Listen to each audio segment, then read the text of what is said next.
midday. Let's get into it. Senator, welcome back. Thank you. It's good to be back, Chris.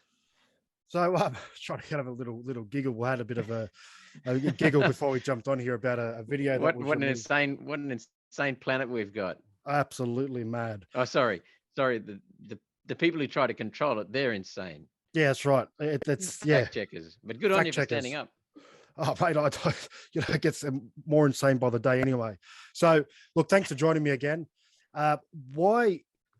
I have actually put a few polls out about this episode to see what people wanted to know and sort of what questions people had. So, the main reason why I got you on here today, as I said to you before, is that you're very well versed when it comes to the climate change debate agenda, whatever you want to call it. And there doesn't seem to be much, I guess, very similar to what we've seen with COVID. There doesn't seem to be much opposition to the agenda. And if there is opposition, it tends to get silenced.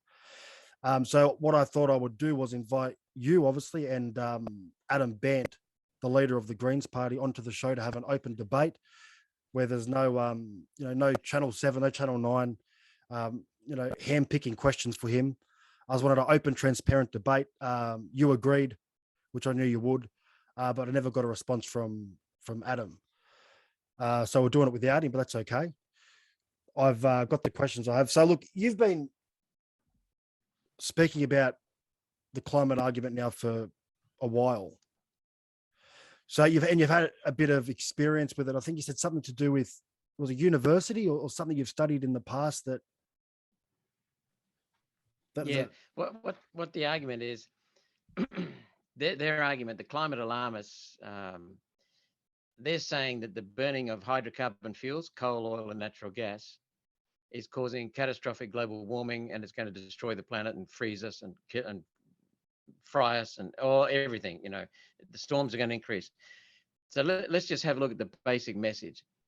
Hydrocarbon fuels contain atoms of hydrogen and atoms of carbon, hydrocarbon. And when they burn in oxygen in the air, they use the oxygen. So the hydrogen atoms react with the oxygen atoms to form H2O, which is water. Yeah, water. And the carbon atoms react with the with the oxygen to form CO2, which is carbon dioxide. To be perfectly clear and complete, sometimes if it's not burnt properly, you'll get carbon monoxide, CO. That's one carbon and one oxygen, carbon monoxide. And that's a toxic poison. But that's not what their issue is.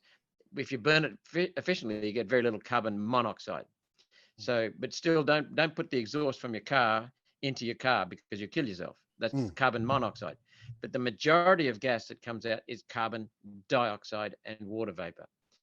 Now, then when you find hydrocarbon fuels, they're found in nature as coal, oil, and natural gas. They have impurities because of the way they were formed in nature. Right? They're laid down millions of years ago, hundreds of millions of years ago. So you might have sulfur in it. You might have other elements in it. And when you burn sulfur in oxygen, you get sulfur dioxide, which is a pollutant. You might get nitrous oxides, which are pollutants. You might get particulates, which are pieces of soot, basically. They're pollutants. That's what used to cause the smoke. You'll notice these days in most cities, they don't have much smoke anymore. That's because the particulates get scrubbed out at the power station.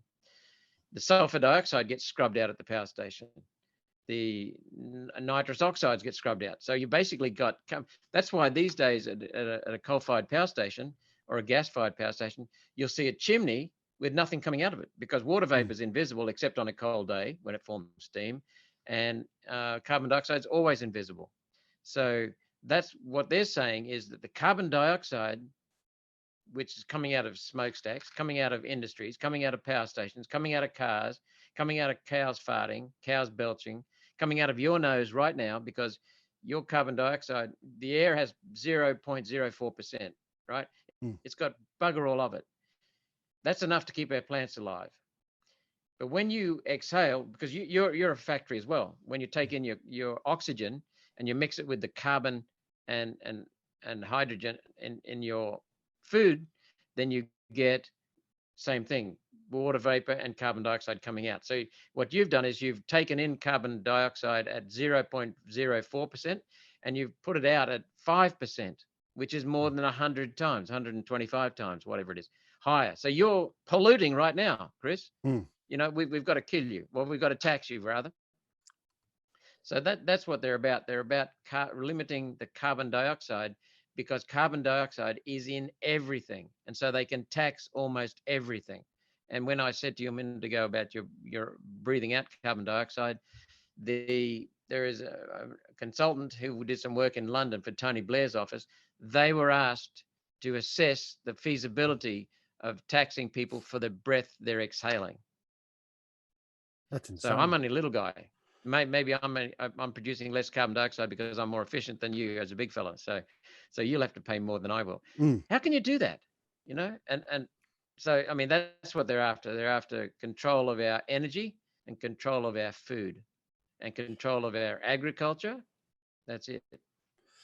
So when you have people like the Greens Party, obviously the more in terms of that space, they're definitely the more dominant with what they're saying.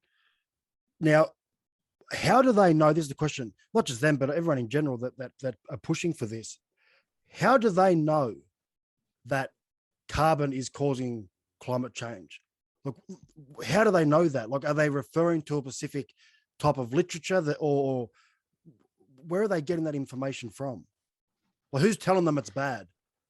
Okay, so the first thing is, I have challenged Senator Larissa Waters, who's the leader of the Greens in the Senate, to a debate on the science behind climate science and the corruption of that science. I challenged her when we were both on the stage in a forum. We were both on a 4-person panel, right? On October the 7th, I think it was, Thursday, October the 7th, 2010. Wow. She jumped to her feet. The moment I challenged her, she jumped to her feet and said, I will not debate you. At the end of the forum, I was the last one to speak in answering questions. I turned and walked back towards her just to get to my chair. She jumped and said, I will not debate you again, just to make it clear. I challenged her again in the 2016 election campaign in May. I challenged her and also Mark Butler, the Labor Party spokesman for climate change. They both said no. I've challenged Larissa Waters starting on the 9th of September 2019. I said to her and to Dina Talley, who was the leader of the Greens in the Senate at the time, that I challenge you to debate and I challenge you to put forward your evidence for your claims about carbon dioxide from human activity affecting climate. They have never debated me. They've never put forward their evidence. That's the first thing I want to say. So they run from it. Now, what's their science based on? It's based on bullshit. There is no science at all that they have ever cited. What they do, Chris, is they say, we had a storm last night. That was due to mankind's climate change. Nothing different. They had hurricanes going to New York. That was due to climate change. Bullshit, because they've had hurricanes tracking all the way to Canada. They know that from human civilization and developed when the United States was developed. We know that there's nothing unusual at all going on in the climate. But what they do is they say, they tell lies about the Barrier Reef. You've probably just seen the article that says the Barrier Reef's in fine shape. It's got record coral cover in the north and the south, the north and the central regions. And the south, they're only affected by crown-of thorns starfish, which is entirely natural and cyclical. So there's nothing happening in the Barrier Reef. There's nothing happening with storm activity. It's no more frequent storms, no more severe storms. Nothing happening with droughts. They're no more severe than in the past. The biggest drought we've had, most severe drought, was 1901 in our recorded history, and perhaps 1920s to 40s. There's nothing changing in snowfall. They just vary. And what they'll do is they'll pick a year or a month when we have an up, when we have natural variation, it's up. And they'll say, oh, this temperature is high. But they don't tell you when the temperature is low. So there's nothing. They've got no evidence. First of all, they have to prove that there's something. Remember, this is all based on global warming, unprecedented global warming.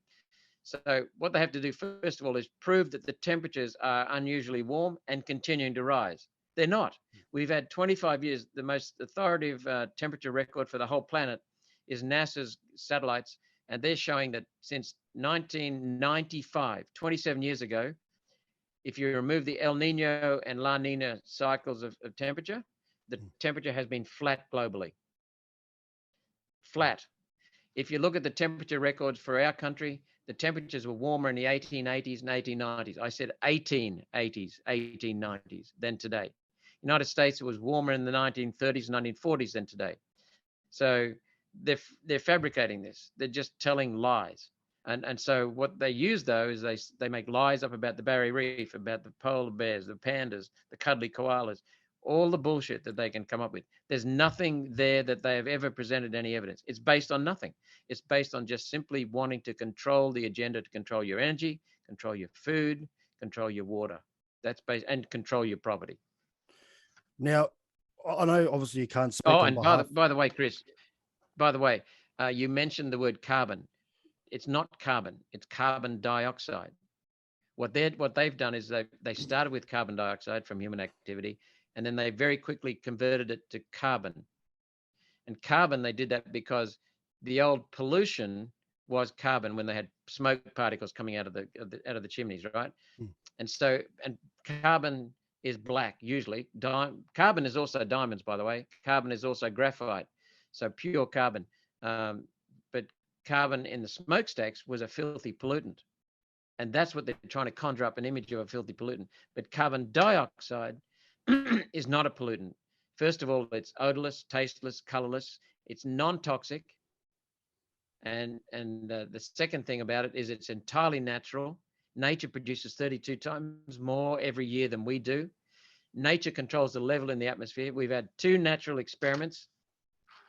In 2008, we had the global financial crisis, which you'd remember. The following year, around the world, except for Australia, where we were exporting record amounts of minerals, we had a major recession in most countries. So when you have a major recession, you use less industrial fuels. So the use of hydrocarbon fuels, coal, oil, natural gas decreased, which meant the amount of carbon dioxide that humans produced decreased. And we know that for a fact. And yet the level of carbon dioxide in the atmosphere continued increasing. In 2020, we had the almost depression around the world due to government restrictions, not due to COVID, due to government restrictions on COVID. And we had the same decrease in fuels, same decrease in human carbon dioxide, but the level of carbon dioxide in the atmosphere continued increasing. So what that tells you is that we do not control the level of carbon dioxide in the atmosphere. Nature does, nature alone. It produces 32 times more every year. We don't even know how much carbon dioxide is produced by nature in some years. It's just phenomenal. It swamps human activity. But the second thing is nature alone controls the level because there's more carbon dioxide in dissolved form in the oceans, 50 to 70 times more in the oceans than in the entire Earth's atmosphere. Slight changes in the sun's activity lead to slight changes in the ocean temperature, which lead to either carbon dioxide being absorbed or being expelled from the oceans. And so on a seasonal basis, you have this going on with carbon dioxide. And that's exactly what's showing what nature controls it. We also know the laws of chemistry, like Henry's law. Humans do not control and do not affect the level of carbon dioxide in the atmosphere. If we shut down everything, all that would happen was nature would release a little bit more from the oceans to keep that balance. So we've had 2 experiments which prove that if we tax people, shut down industry, it won't matter a damn because nature controls the level in the atmosphere. But it's very important to talk about carbon dioxide and human carbon dioxide. They've never been able to show any impact whatsoever from human carbon dioxide. The whole of these policies are built on bullshit. To have a good policy, what you need to do is you need to say, for every unit of carbon dioxide from human activity, it has this effect on temperature, this effect on snowfall, this effect on droughts, this effect on storms. They've never been able to specify that. If you haven't got that specific quantified effect, you can't make up a policy about what you'll do to cut it. And you can't cost the benefits, you can't cost the cost to industry. The cost to industry are huge. The cost of families is enormous. And the cost to our inflation is stupendous because electricity is used in everything. It's used in services, not just manufacturing and transport.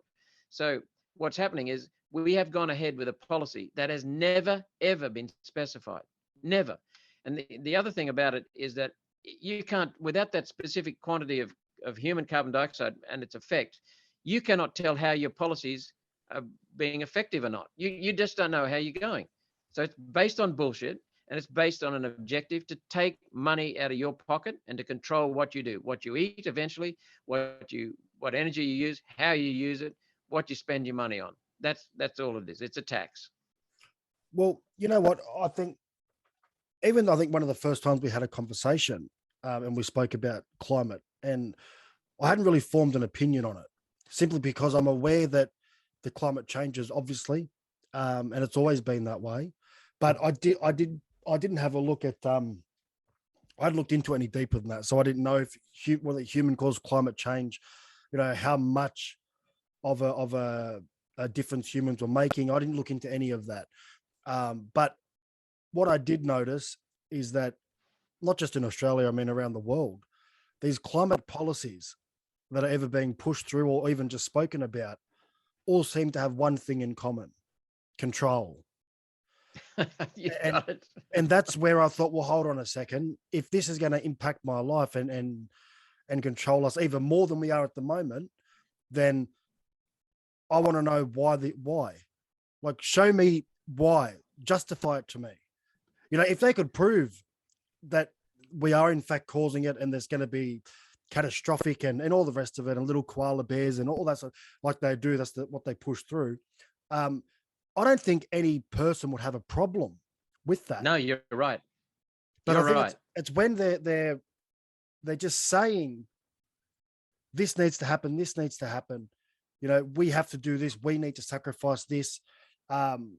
Because of this, I can have a look at, like, how are you coming to that conclusion? Oh, just don't worry about it. Like, everyone knows that's what's happening. That's all I keep hearing. And again, maybe it's due to the whole COVID scenario, where I've learned that if you get shut down from an alternative opinion to what's being pushed through the mainstream narrative, then you need to stop and think why, because the truth doesn't mind being debated at all. Lies do. And it's a very similar pattern as to what you're seeing with COVID, the vaccine, I guess, to an extent, and climate. They're all similar. And all three also are to do with control, mandates, control. And I mean, I did read the climate change bill that Labor have put through. I did have a read of that. There wasn't much detail in the way of how they're going to achieve that 43%. They just said, we're going to achieve 43% by 2030. That was it. So I think they need to be a lot more transparent with, okay, well, how do you think we're going to achieve that? And what does that mean for people like you and I? Is my cost of living going to get higher? What's going to, Yes. But there's none of that. It's just, this is what needs to happen. This is what's going to happen. And you can't ask questions because you get shut down. And that's why I wanted to speak to you about it, because I know that you have the information that a lot of people are looking for that they just can't find anywhere. And again, if you share something on Facebook, Twitter, YouTube, Instagram, whatever it is, the mainstream social media networks, the same thing happens as to what happened with COVID. They start giving you links. Oh, you spoke about climate. Well, here's a link to this agency. Here's a link to that agency. And if you say something that goes against that narrative, they'll flag your post for false information or misinformation. So, and that's becoming more, I'm starting to see that a lot more in the past 6 months. As COVID sort of died down a little bit, you can see they're transitioning into climate. Yeah, you're astute. Pardon? You're astute. In France, you're thinking. You're actually thinking. Unlike most people, in France, they've had lockdowns due to heat waves, natural heat waves. They've had lockdowns. Don't leave your house because you could die. I'm serious. Yeah, and they're talking about lockdowns in other countries for similar things. I just mentioned a couple of things. First of all, you said, well, where's your evidence? Well, they haven't got any evidence. They're just talking about emotional stories, and they're actually telling lies. So when you want to question science, science is based upon hard evidence. That's the beauty of science, and that's what, when science started emerging a few hundred years ago, it put a real hole in people's attempts to control, the elite's attempts to control. Because instead of standing over you with financial power, instead of standing over you with economic power, instead of standing over you with military forces, with thugs, instead of standing over you with emotion, instead of standing over you with religion and fears of going to hell, people started saying, hang on, give me the basis. Where's the objective facts? And science is all about having hard empirical evidence. Empirical just means measured. And so that's what I've been using in the parliament ever since I got in 2016. When I first mentioned it, the journalists rushed off to get their dictionaries. They didn't know that. But and people have been laughing at me at times and trying to ridicule, and that's what they do. And they've been saying, oh, where's your empirical evidence? Well, I've given them plenty. But the point is that people now know what empirical means, and it's hard data. But the second thing is that's not good enough. We had Emma Alberici on the ABC tell me, well, what more evidence do you need? We produced 50 billion gigatons of carbon dioxide last year around the planet. So what, Emma? So what? Because you've got to have the second part of the science, which is you've got to be able to prove cause and effect. So if you do this, this happens. If you do this, or if you see this effect, what caused it? This caused it. So you've got to have the cause and effect. So you've got to have the data, which makes it objective, within a scientific framework that proves logically, reasonably, with reasoning that this is the effect. So that's the first thing. They've never provided any links to logical scientific points. Never. The second thing I'd mention to you is that the truth loves being debated, because you just said that. I agree with you entirely. And why does the truth love being debated? Because it reinforces itself. If it's not the truth, it's found out and it's no longer the truth. So, and the third thing I just mentioned is that this whole climate narrative is anti-environment, because if you look at the real pollutants, which I started talking about, the sulfur dioxide, the nitrous oxides, the particulates, in old power stations like they used to have in China 30 years ago, they'd be belching out these pollutants. And that's why you see haze in Beijing. It's not because of carbon dioxide. Carbon dioxide is invisible. It's because of the old power stations were putting out carbon in the form of particulates, haze, smoke particles. And so what they were saying here was, don't burn our power here, ship our manufacturing to China.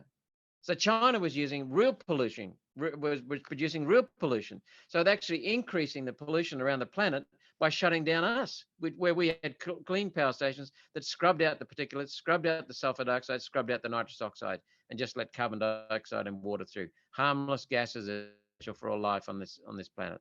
So it's anti-environment. The other thing, I don't deny that humans have an effect on climate. If you go into massive land clearing, you will affect the climate in that region. We do not have an effect on global climate. How do you affect the local climate? Well, you affect the local climate if you change the vegetation, you change the water vapor, you change the moisture in the air.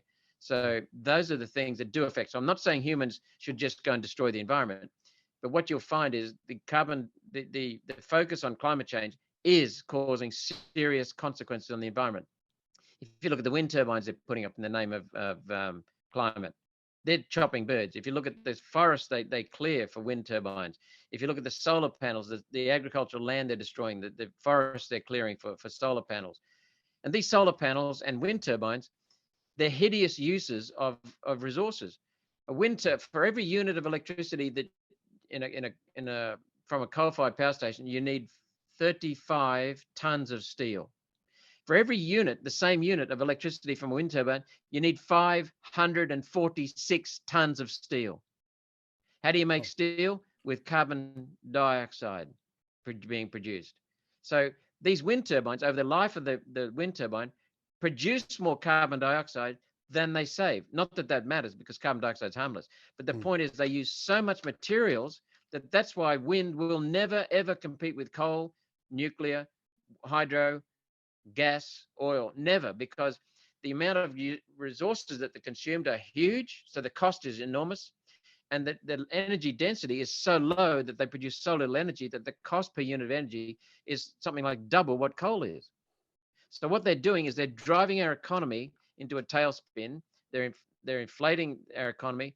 And what happens is we then subsidize the wind turbines and the solar panels because they can't stand on their own. We subsidize them. Who do we pay the subsidies to? The wind turbine and solar panel manufacturers, which are mostly in China. And then we subsidize the people who install them here in Australia, mostly foreign companies and some billionaires. and then we pay them subsidies to keep operating them because they can't compete with coal. And then what happens is that the price of normal electricity increases because of the subsidies.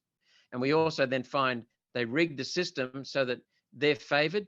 And then that means the coal-fired power stations are uneconomical, even though they're actually half the price to produce.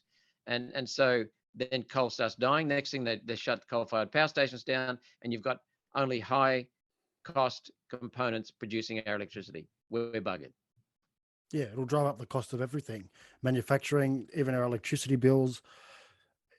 That's why we need to be asking more questions, because I don't think people Yep. realize that when he says, when Albanese got up and said that, you know, we're going to hit their 43% reduction. Okay, it sounds good, but how are you going to do that? And what does that mean?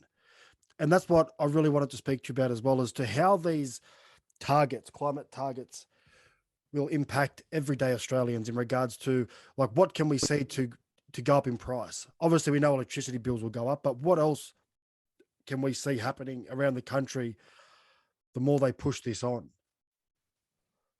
Okay. Everything that uses steel and electricity will be increased in price. Everything. So if you look at Adam Bandt's showing signs that he's admitted defeat on one key part. Coal is used to generate electricity. It's called thermal coal or steaming coal, right? It's fed into power stations to dry to boil water to drive the turbines to turn the electricity generators. That creates steam, so it's called steaming coal or thermal coal. It's used to provide heat. Coal is also used to produce metallurgical coal in steel mills. In a steel mill, you need something that's got a lot of carbon in it, and when it's burned, it produces carbon dioxide. So they use coal because it's got the carbon. They also use coal because it's a solid material, and they can blow the air through it, which reduces your iron oxide into iron. Then that forms your steel. They also use coal because there's carbon in coal that goes into your steel to make it a better quality steel. We produce some of the best quality steel in the world. And they also need it to support that whole mass because they put the iron ore on top, which is very heavy. And you've got to support that mass so the air can get through it and do its job. So that means coal is absolutely essential for steel, unless you get scrap steel and just melt it down. But then you need electricity anyway. So coal is needed for steel. And I've been telling people this for years. Adam Bandt in the election campaign suddenly admitted quietly, oh, we can't stop the production of steel. That's right. Steel is in trucks. It's in our food implements. The plow the ground. We harvest the ground. We sow the ground. We harvest the ground. We truck it. We process it. We store it in fridges. We store it. We process it in factories that are full of stainless steel. Steel is in everything. It's in the goods. It's in the trucks that transport. So steel is in everything. And if it's not in everything, it's in the production of everything, because you need a steel truck or a steel implement or a steel scalpel or a steel implement. So steel is in everything. You make roads with steel. You make pipes with steel for water, bringing water in. You do everything with steel, either as a tool or as a raw material. But electricity, what they're trying to do there is say, let's cut our use of steaming coal to generate electricity and use wind turbines. Well, hello, what goes into making wind turbines? Steel. And there's 16 times as much steel in a bloody wind turbine unit of electricity than in a coal-fired power station producing electricity. So that's why wind and solar is so damn expensive, and battery cars are so expensive, because they're huge consumers of resources. We are increasing the footprint of humanity by using this bloody stuff. And we're increasing the toxic chemicals because it's very difficult to get rid of batteries. They use very rare earths that are mined using toxic processes. So we're increasing the use of copper. So that means mining. We're increasing the use of rare earths, which means mining. We're actually increasing the use of mining to produce the rare earths and the other exotic metals and minerals that are needed for solar and for wind turbines and for the increased batteries. And yet you will never, ever produce enough electricity from these things, and you certainly cannot store it. So what they're trying to do is an absolute madness. But what's happening is that they will tax us all out of existence, and then they'll control us. And if you look at the United States, this is an example. You've heard of George Soros. Yeah. George Soros owns the Democratic Party. Obama was a president in the Democratic Party. George Soros said to Obama, negative messages on coal. Obama really ramped it up on coal. They shut down so many coal mines. The price of Peabody coal shares went from $1,100 to $15. That's a 98% reduction. Who bought the shares? Soros. So I would say Soros, yeah. Because the long-term predictions from most people are that the use of coal will increase dramatically in the future. That's the only way to get Africa and Asia up and running the same as we've had, so in our development industrially. So coal forecasts are huge. So he's now sitting pretty with Peabody Coal Company, the world's largest coal producer. That's what they're doing. And Soros has got a reputation for destroying whole countries, bringing them to their knees economically by manipulating the economy and then making a profit. That's what Soros does. He destroys to create wealth for Soros at the cost of billions of people's lives. So that's what we're facing here. We're facing control for lining billionaires' pockets. There are people in this country who are making money hand over fist. They're billionaires. You can't afford enormous solar complexes and wind turbine complexes, but they can. And what they do is they make money out of it by getting the subsidies. Warren Buffett, who's the most astute investor ever, he said, wind turbines, useless. Subsidized wind turbines, fabulous investment.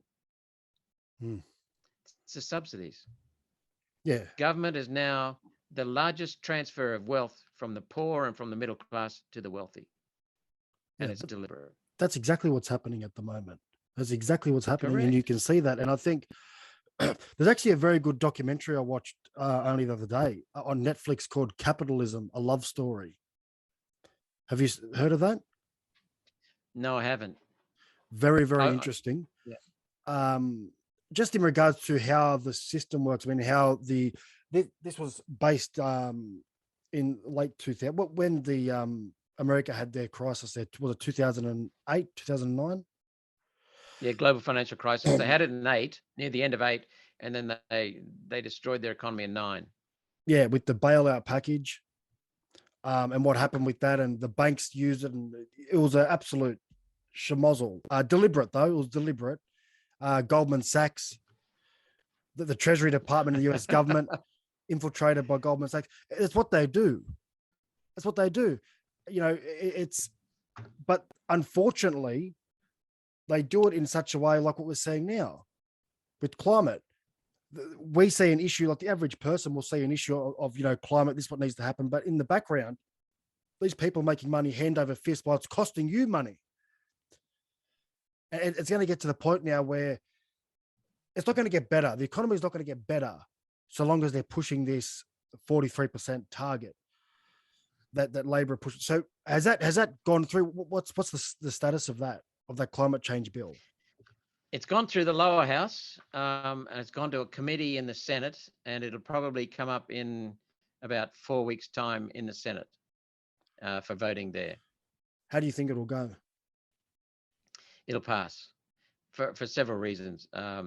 First of all, Labor and the Greens, thanks to dopey Liberal recommendations on preferencing, Labor and the Greens together have 38 votes out of 76. They've got 50%.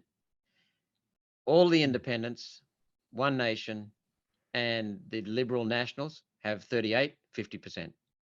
So it just needs one independent to go and join the Greens, and they've got it through. Now, David Pocock has said that he will support it. So David Pocock, he's a hell of a nice guy. ACT, isn't he? I think that. Correct. He's a hell of a nice guy. Player?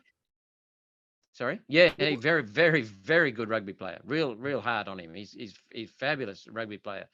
Very fit. I mean, the guy is built like an ox, but he's lithe and agile. I mean, he's a magnificent specimen as a human in terms of physique. Very, very fit. Very, very, very, very strong. He and Richie McCaw from the All Blacks revolutionised the way number 7s and number 6s play. They're really very, very effective, top player. But on science, completely ignorant. He stood up in the Senate the other day and said, "Well, I'm for," and he's not a demonstrative guy. He's a nice personality. He just said, "I'm all for following the science, like we did in COVID." Okay. What? Yeah. Right? And he's been sold the pup on climate. He's drunk the Kool-Aid. And there's so many intelligent people like David who don't think. It's not intelligence that matters. It's the ability to think analytically. So, the economy, if you look, Chris, we've been scratching around in the dirt as humans for thousands of years, hundreds of thousands of years. We've been at the whim of every drought, every famine, and humans have been at the mercy of climate until we got hydrocarbon fuels, coal, oil, and natural gas. And all of a sudden, in 170 years, we've now got these things. We've got so many things that 170 years ago, when the Industrial Revolution started, we would not have dreamt where we are today. A person on welfare in this country lives better, longer, safer, easier, more comfortably than a king or queen did 200 years ago. Fact. They live much longer and easier and healthier.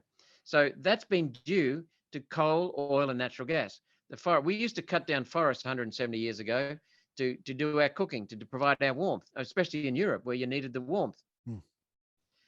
We used to kill whales to produce our whale oil for lighting, for reading at night.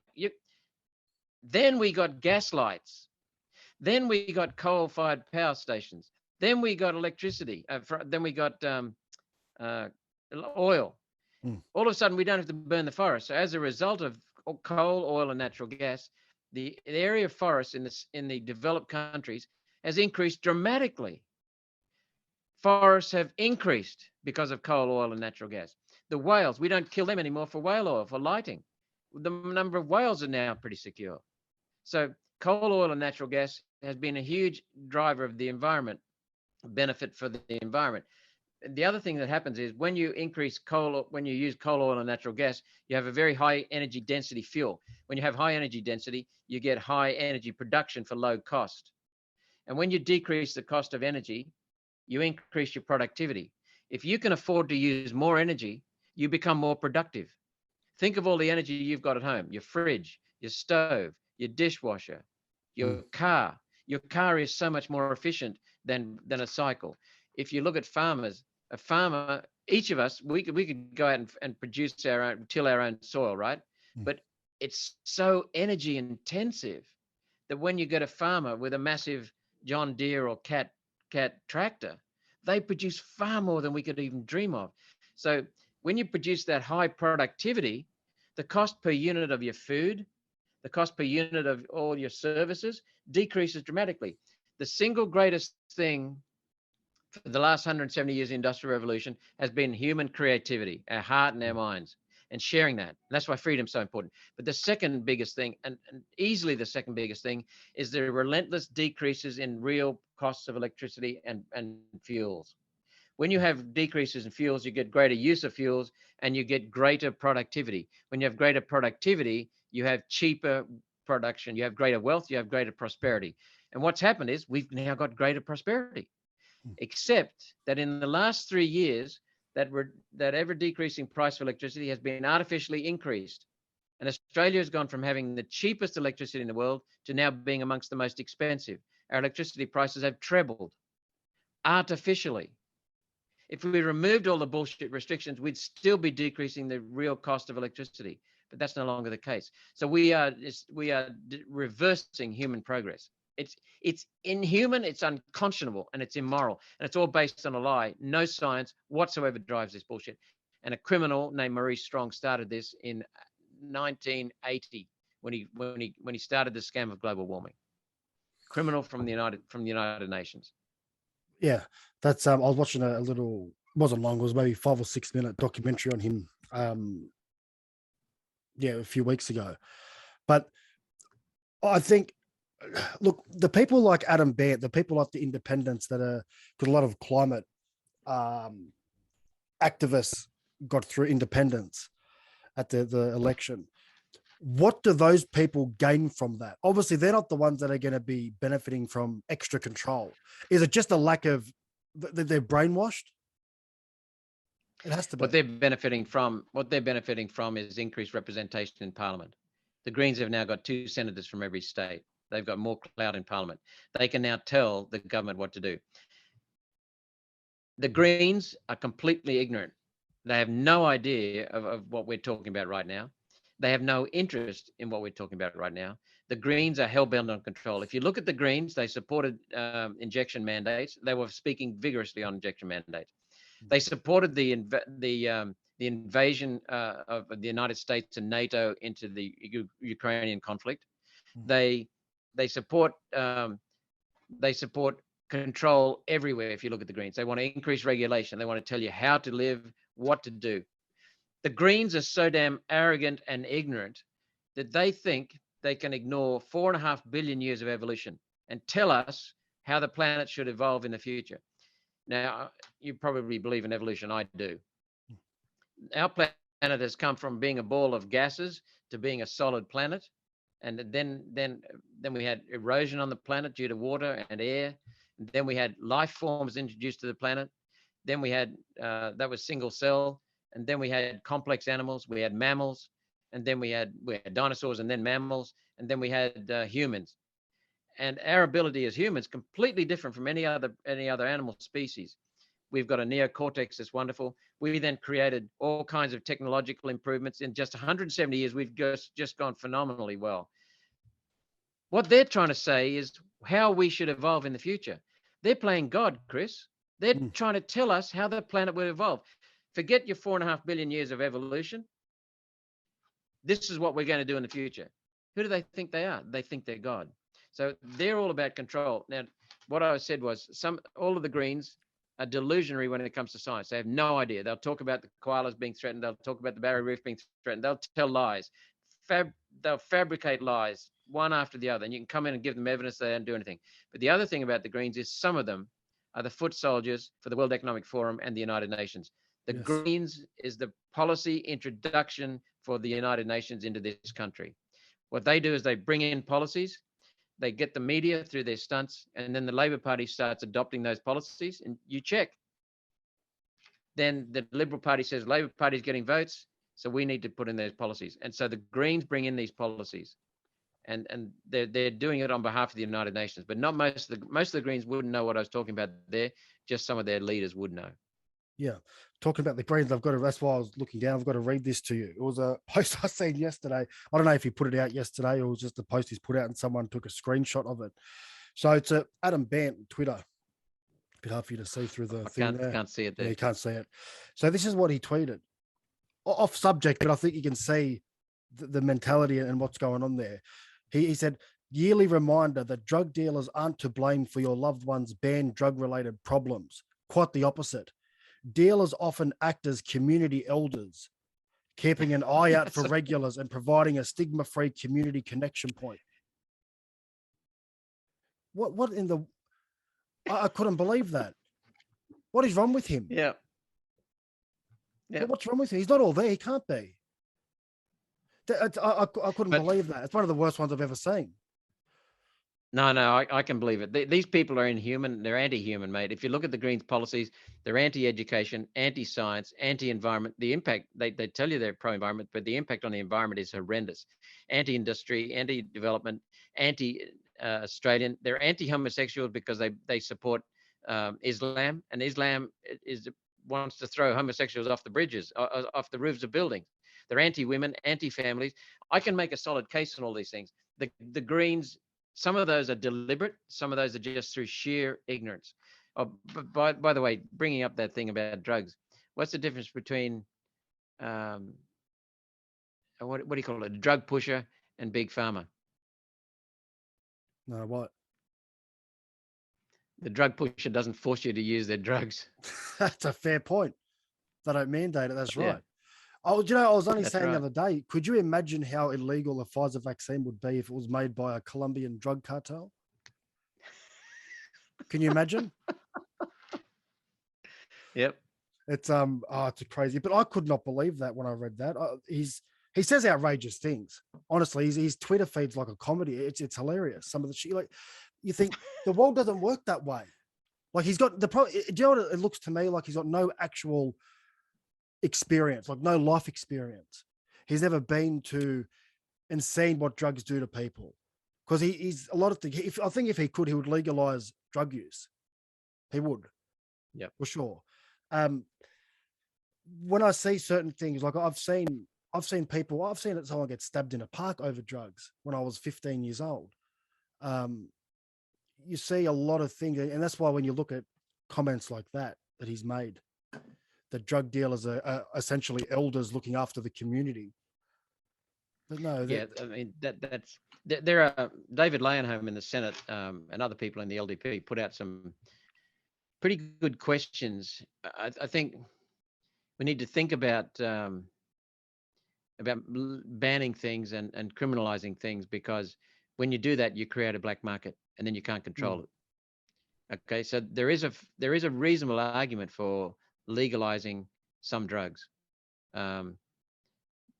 That'll actually bring it under closer public scrutiny, and you probably have less use of it.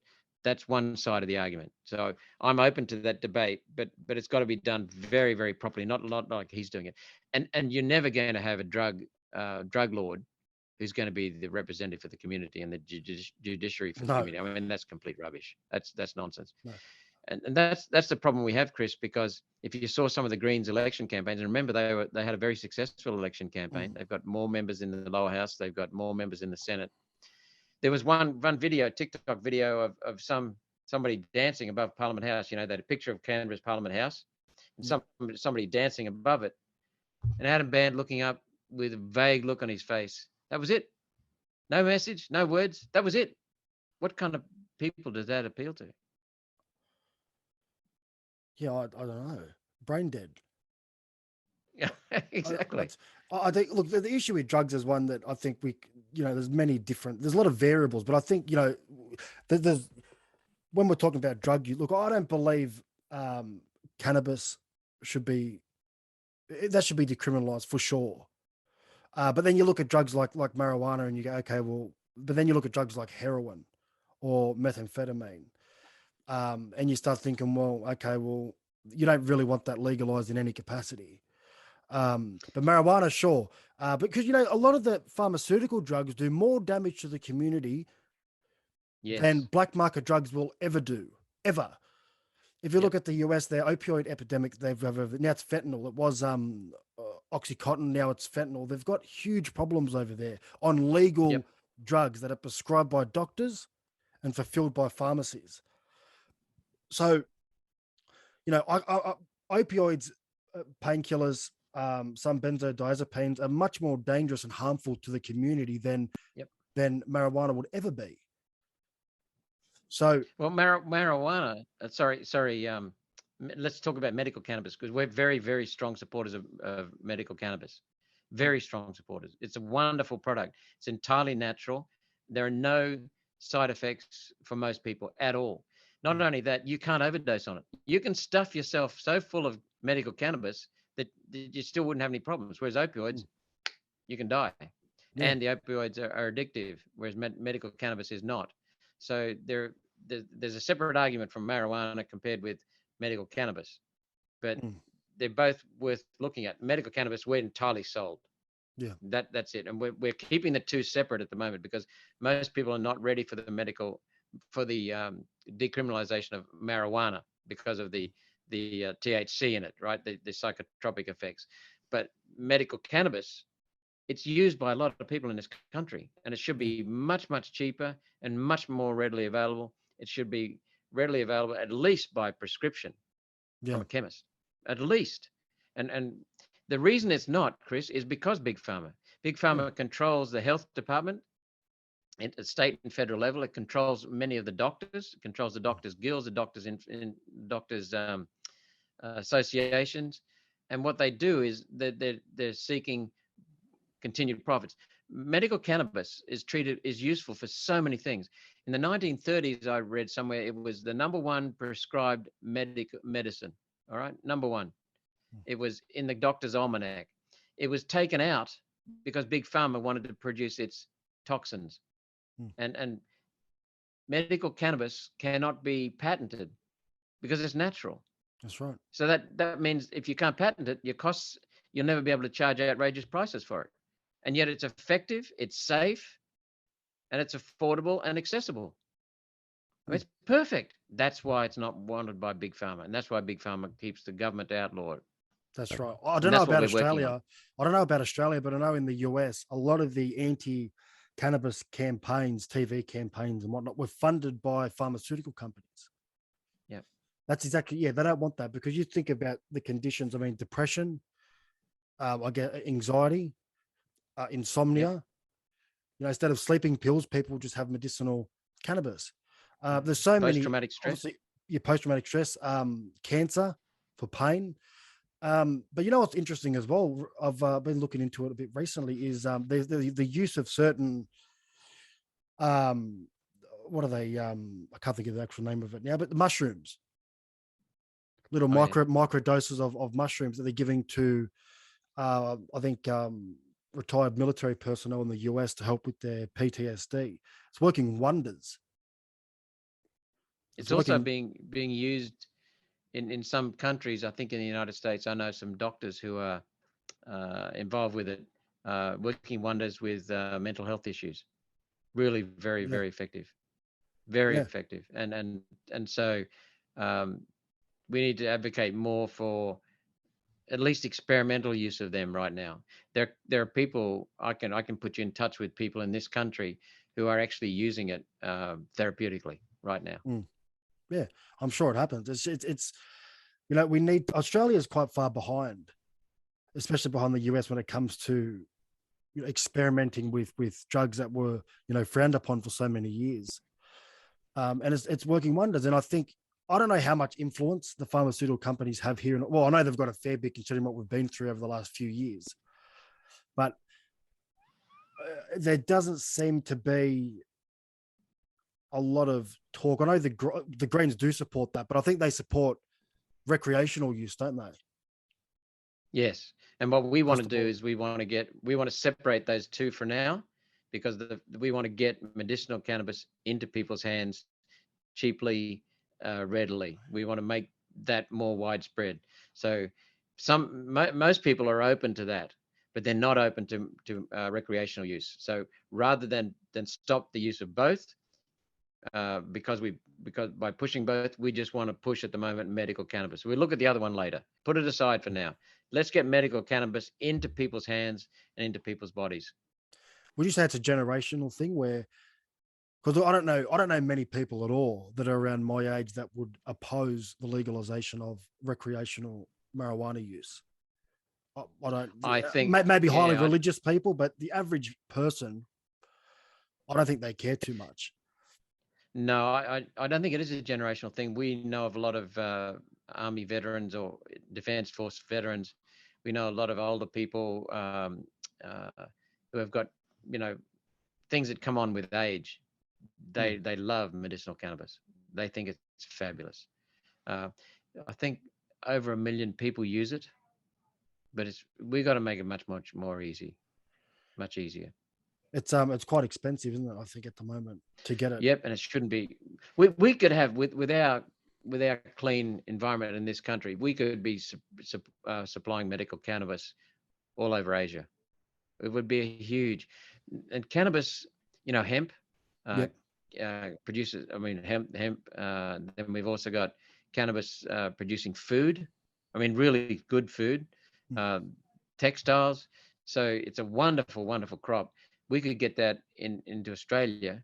Um, then that would be and it is coming in certain places. They're already growing hemp. They're growing medical cannabis, but it's just not widespread yet. But there are some people who are trying to do battle with all the bureaucrats and the regulators, and they're making progress. And we've been supporting them, and we've got a few more things planned. Do you know Dr. Catalaris? Have you heard of No, Dr. Catalaris? He was known as Dr. Pot. no, no, no. No, so he's an Australian doctor who was charged in the 90s for supplying and helping children and also breast cancer people with breast cancer to with medicinal cannabis back in the 90s. Which state? New South Wales. Okay, we know of a couple of Queensland doctors who've helped people enormously, especially epileptics. Yeah. Well, he was doing it in the 90s and actually reversed breast cancer in many women that he was treating, and also helped children that were in pain with medicinal cannabis. So done great work. He did an interview, I think, on 60 Minutes or something like that, and then a few days later, apparently the feds kicked in his door and got hold of him, and he had history with Dr. Kerry Chant then in regards to what happened then. Yeah. So well, he had his medical license taken and was actually sent to jail pending his court hearing, and he represented himself and used the basis of medical necessity. And he was walked out free, as he should.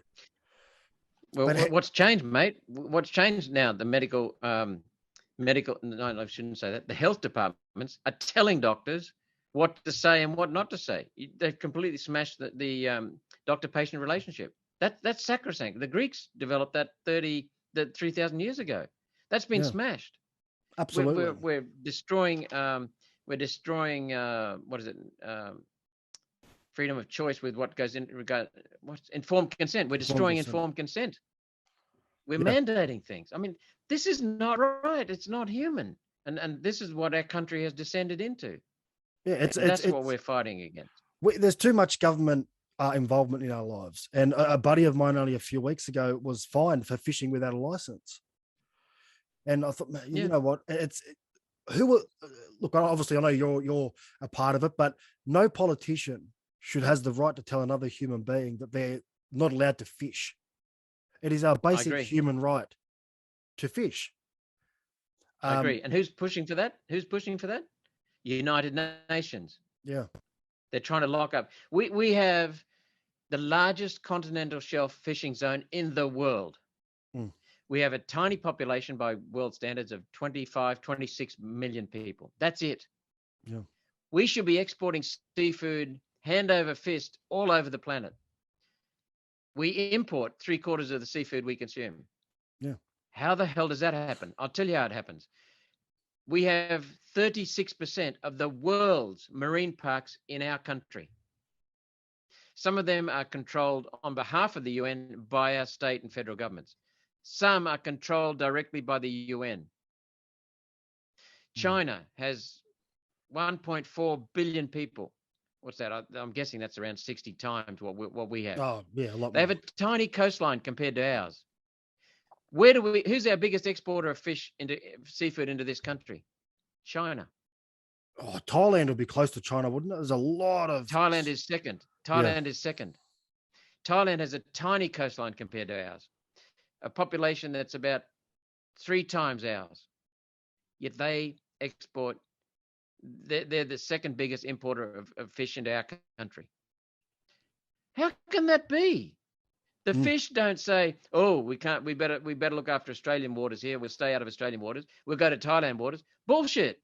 Of course. The Taiwanese and the Chinese say, the Thais and the Chinese say that to the United Nations because they have a country to feed.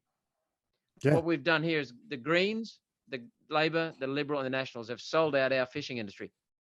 We used to have a vibrant fishing industry, not anymore. Correct me if I'm wrong. Regulated. Correct me if I'm wrong, but wasn't John West originally Australia? I'm trying to think of the old cans of salmon and tuna. John West.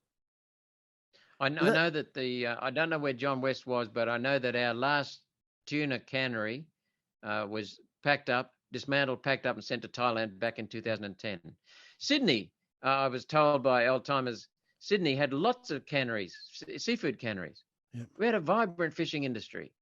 It's been gutted because of UN regulations. What's that done to the price of fish? What's that done to the quality of fish? What's that done to your choice, your freedom?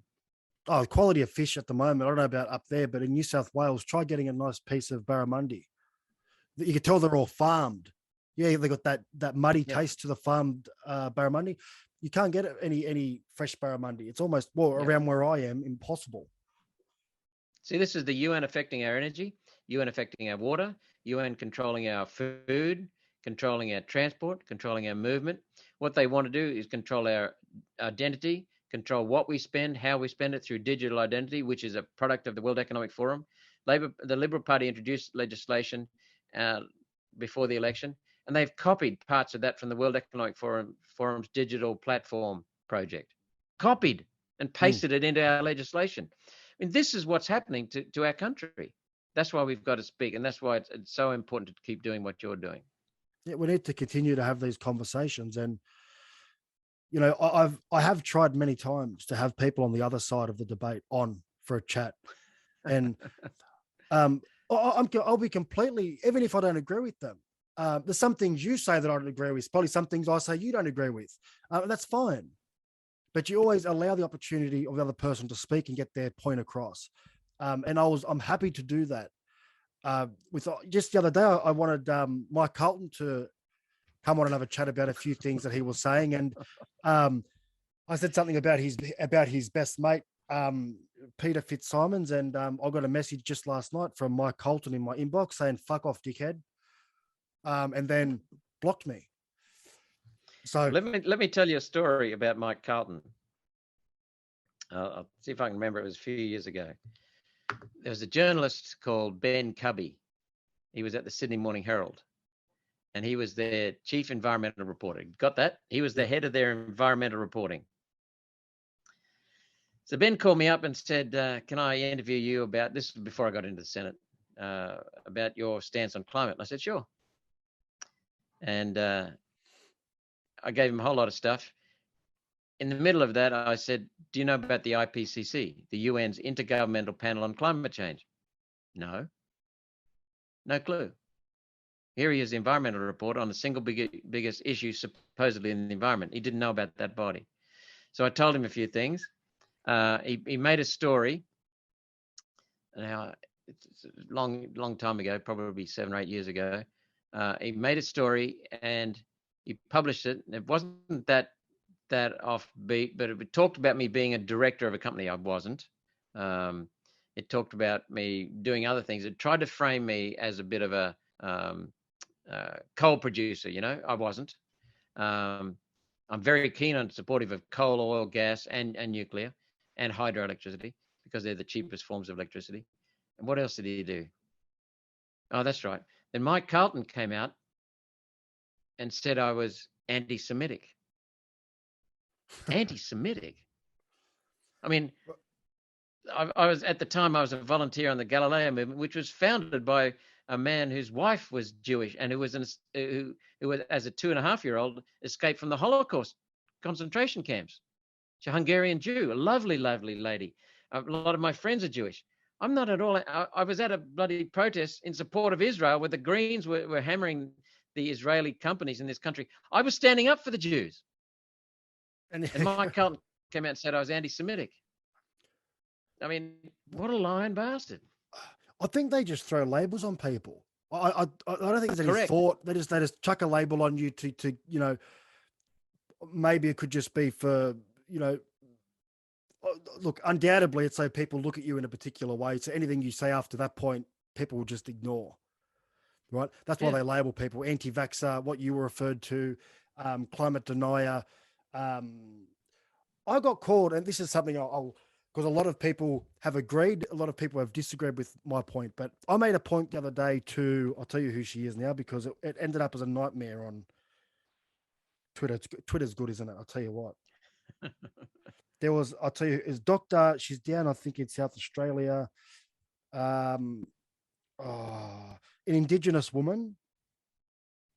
I'll try to find her now. Where is she? Here we go. Dr. Tracy Westerman. You familiar? No? No. So anyway, she said something about how come when people ask if you're Italian, Greek, you tell someone you're Italian and Greek, people go, oh, okay. But when you tell people you're Indigenous, they say, okay, but how much? Like, how Indigenous are you? Right? I've never thought of that, and no one's ever told me that. That's what she said. And I said to her, look, in my own experience, because I've seen it happen, is that people will claim they're Indigenous, even if they'd never mentioned it before in their life. I knew someone who did it for, they had a dental campaign where I think it was I don't know if it was a federal or state funded dental program, but Indigenous Australians got some free dental work done. This is about 10 years ago now. And a friend of mine claimed that he was Indigenous for that, for free dental work. There's another person I know whose great grandfather was Indigenous. It's actually a distant family member. So I know exactly who she is, and I know her family. She claimed that so she could get housing. She got into a public housing in about 6 weeks, while I know people that have been waiting for 5 years. And that was my point, is that a lot of people, unfortunately, say that or claim it for their own personal gain. And she went off. She went off saying it was weaponized language. Well, wait until she gets hold of Nampa Jimpa Price in the Senate. You know, most people know her as Jacinta Price. Yes. Her full name is Nampa Jimpa Price. Man, what a wonderful senator she's going to be. I don't know if you've listened to her first speech. Wow. She put the facts out there. She is just a wonderful human being. She is just so lovely to have in the Senate. She doesn't hang back. She's just great. And, you know, she's in the Liberal Party, but where credit's deserved, I give credit. And Nampa Jimpa Price deserves heaps of credit. She's going to change that parliament just by telling the truth on Indigenous. I'll tell you what, she's upsetting the left. Beautiful. At the moment. She's upsetting the left. That's what she was saying the other day. But Pete, again, that's that same guy I was telling you about. Pete Fitzsimmons interviewed her. Hopeless. And apparently was quite rude, and I think she said that she felt bullied by him. Yeah. I can't imagine anyone bullying Nampa Jimpa. I don't know. I did see the speech, but I don't know much about her. But that's what we need, though. We need a voice where, because I think we all know deep down there's a lot of stuff that's going on at the moment that we know is bullshit. Yep. We know that. But people are just too afraid to say that because of the backlash they cop. Well, we've been calling out, you know, and the worst thing you can call an Australian woman is racist, right? And that's what they've done with Pauline. And you just said you're given labels at times. I'm given labels, climate denier and all that. Whenever they give you a label, it means they can't argue with you. Yeah. It means they haven't got the facts and they can't string their facts into a logical argument. So they resort to a label. So when people give me a label, I just say, well, thank you very much, Chris, for giving me that label. It means you haven't got an argument. So thank you. I've just won the debate. See ya. Yeah. And that's they can't give Nampa Jimpa Price a label. They can give Pauline a label, but it doesn't shut Pauline down. It won't shut me down because we know what they're doing. Pauline has been fighting so hard for the Aboriginals in this country and the Torres Strait Islanders. When I was first elected into the Senate in 2016, I was walking up to One Nation headquarters in Albion at the time, and 3 Aboriginals from the territory saw me. And so they walked up and said, "Where's Pauline's office?" And I said, "In this building, come with me." And I said, "What are you doing down here from the territory?" And they said, "Well, she's the only one who gets it. She's the only one who stands up for us. She's the only one who knows what's going on." And you know, we've been calling out the Aboriginal industry because the Aboriginal industry is feeding $30 billion a year into an industry from taxpayer money, and it's not getting to the people in the communities. We made a list of something like, how many? There are dozens and dozens and dozens of Aboriginal groups that are not serving the people. The people on the communities, the Aboriginal communities, are languishing, and they're not getting the money. The money's going to black and white consultants, black and white lawyers. It's going to a whole industry. You know, as some of the Aboriginals in the territory said, you talk about a housing project to build houses. Most of the bloody money goes on white contractors. When the Aboriginals could develop a skill and build the bloody houses themselves and have greater ownership. Why is that being neglected? That's not help. No, it's appalling. And you know what? You see it with a lot of other minorities. You see that they'll be used for political gain or for many other reasons. And that's what we're seeing at the moment. That topic at the referendum that's going to be put out for the Indigenous voice. I don't agree with it, only because I think that, we need to come together as one now. This division, it needs to stop. It's unnecessary. We're one country. Yep. And I just think it does more harm than good, especially in the long term. You're you're exactly correct. It also says something else too. Um, Currently, around about 5 or 6% of federal senators and MPs uh, identify as Indigenous, right? 5 or 6%. When you Okay. look at the number in there, out of the total number of 227 representatives, 5 or 6% are Indigenous. The Indigenous population is 3%. They're already overrepresented. So aren't they really saying that the Aboriginal representatives in Parliament are not doing their job? Well, that's an interesting way to look at it, isn't it? Well, that's what they are saying. Yeah, that's right. So that is like the whites in Aboriginal in Parliament. They're not doing their job either because they're following the party power brokers' instructions. They're not representing the people. They're following the party power brokers' instructions. The other thing it does is, I agree with you. We are one nation or one country, whatever term you want to use, and it separates into two. That's not good. But the Mm. third thing it does is really insidious. The Greens are very, very damaging with this one. They create victims. Yeah.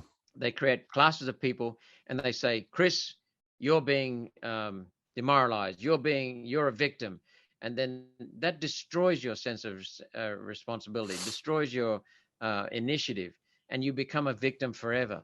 That's what the Greens do, and to some extent, the modern Labor Party does that. Mm. The old Labor Party used to be about standing up together, united by all means, but at least standing up. And the Greens create victims to get Mm. votes, and in the process, they destroy lives. So the Greens are about looking good, not doing good. And the Greens actually, that's why I keep saying they're inhuman, because Mm. they're destroying lives. They're creating perpetual victims and saying, you're this or you're that, or you're a single parent, or you're a Aboriginal, or you're a Torres Strait Islander. No, you're Australian. If you've got particular concerns, let's hear about them. But don't talk to me about my skin color or all short people need more money, Chris. it's, you know what? It's the virtue signaling and just the, like, Coles have now announced that they're going to put a welcome to country on their receipts. What, I don't understand that. Why? Like, why don't you do Well, more for the community? Like, Coles have, and I looked at this last night, Coles have 112,000 employees. I think it was 1,800 or 1,600 of those employees are Indigenous. So how about you do more there? If that's your concern, how about you do that? How about you employ more Indigenous Australians? How about you, because you know what? I love my children. They have at the school, they have, Indigenous, what's it called, NAIDOC, we have all these things. And I'm all for that, because I think we can all learn a lot from Indigenous Australians. The way that they're, in regards to their connection with the land, unmatched. And I find it very interesting. And I'm all for my kids learning a bit more about culture. There's no problem with that. But it's this pushing it down your throat all the time. Yep. That gets to me. Well, let me give you a little example of something.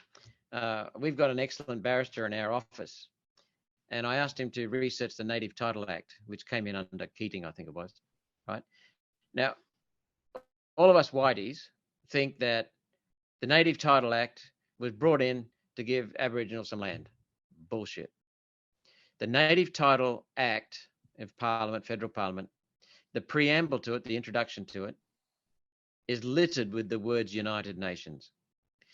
If you go to an Aboriginal community like we have in Cape York, Northern Territory, they cannot get access to land.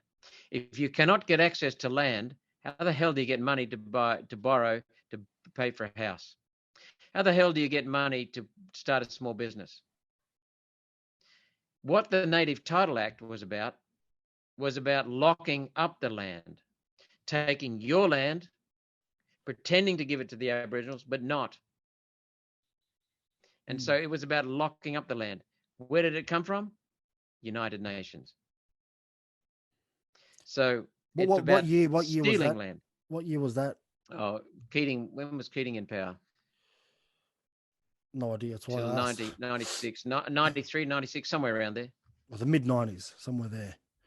Yeah, so early to mid 90s. So, this is what's going on, and people aren't aware of that. And we all sit back and think, well, the virtue signalists, we've done our job. We've given the Aboriginals land. Bullshit. Go to an Aboriginal community and talk to them. They will tell you they can't get the land. And they will also tell you the Aboriginal industry is stopping the money flowing from the taxpayers to the Aboriginal in the community. Torres Strait Islander, we were up there last year. I said, what do you think about close the gap? Because to me, it's a negative because you're focusing on the negative, right? Closing a gap. Mm. And he said, it's bullshit. And you'll never close the gap while ever we have a close the gap program. That's So what right. do you mean? Yeah, of course it is. But I was wanting to know. So I said, what do you mean? And he said, well, who do you think makes money out of having a close the gap program? All the people supposed to be on these programs for closing the gap. If they close the gap, they won't get the money.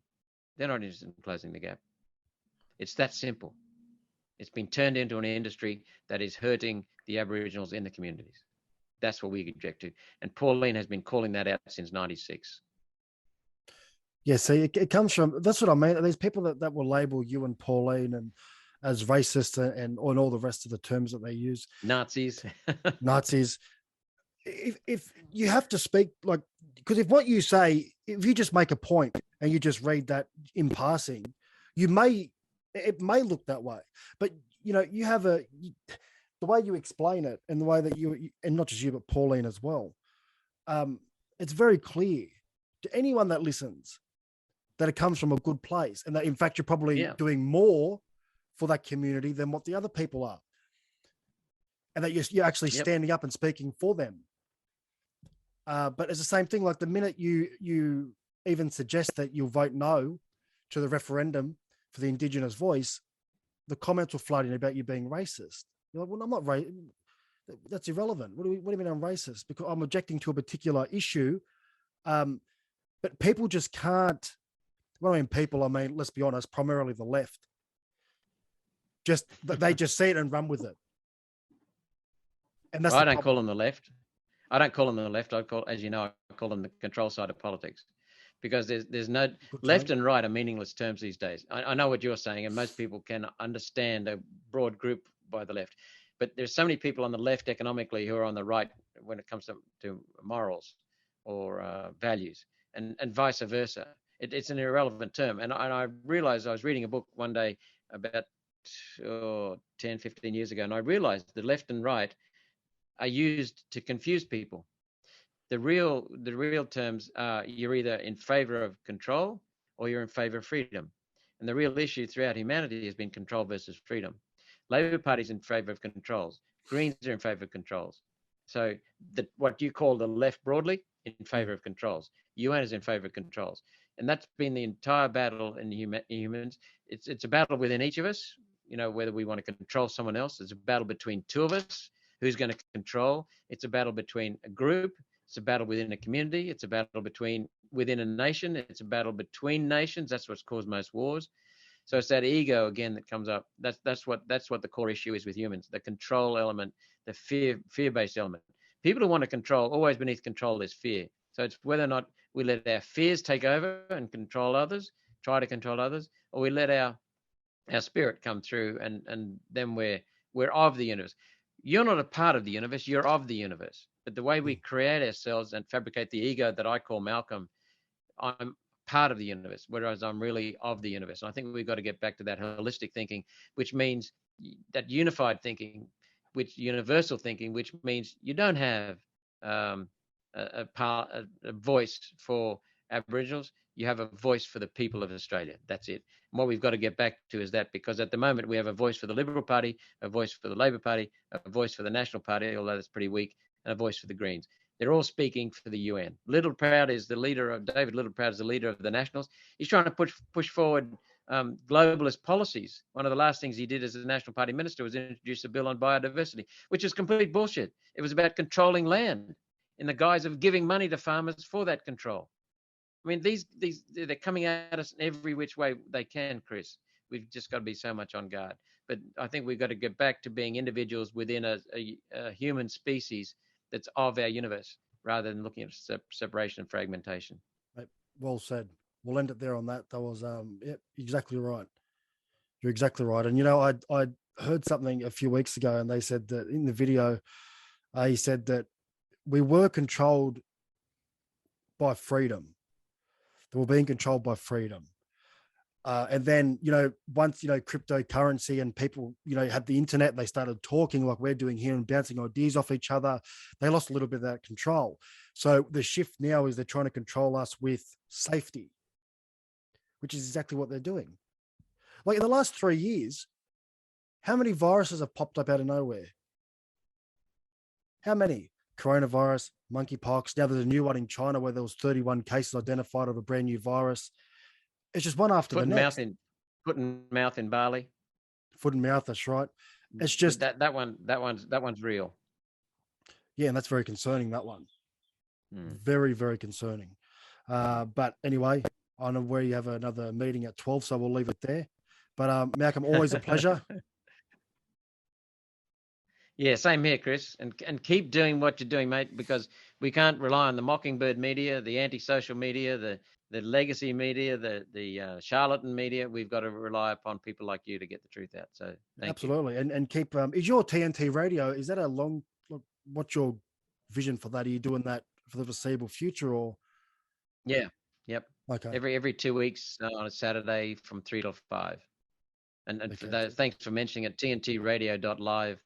Wonderful global Australian, actually, but they have hosts in New York, Los Angeles, Tel Aviv, Belfast, Ireland, London, all over Australia, and they have journalists during the week and people who've come from prominent positions. We've got former CIA senior people in the CIA on there, and then on the weekends they tend to have people like me, and we take our turns. So every second Saturday, 3 to 5, I'm on. But TNT was funded by a person who wants to change politics in this country and change journalism, bring it back to basics and honesty, and by a journalist who's Mike Ryan, who's doing a wonderful job.